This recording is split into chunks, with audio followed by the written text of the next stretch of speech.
হয়ে গিয়েছে Dilip trophy. 5 September থেকে শুরু হয়ে গিয়েছে দিলীপ ট্রফি। দিলীপ ট্রফিতে 4টি টিম, টিম এ, টিম বি ও টিম সি ও টিম ডি। টিম এর সঙ্গে খেলা হচ্ছে টিম বির এবং টিম সির সঙ্গে খেলা হচ্ছে টিম ডির।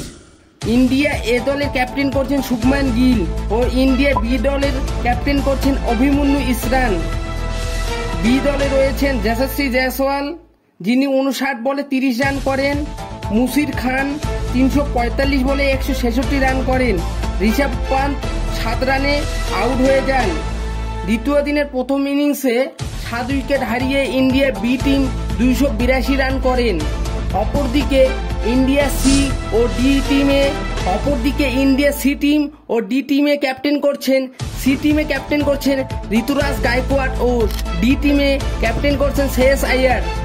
প্রথম ইনিংসে ডি টিম 164 রানে অল উইকেট হয়ে যান। শ্রেয়স আইয়ার ব্যর্থ। একমাত্র অক্ষর প্যাটেলই 86 রানের ঝোড়ো ইনিংস খেলেন, যার ফলে 164 রান করেন। ইন্ডিয়া সি টিম দ্বিতীয় দিনে 168 রানে অল উইকেট হয়ে যায়। এই ম্যাচে ঋতুরাজ গায়কোয়াড়ই ব্যর্থ হয়।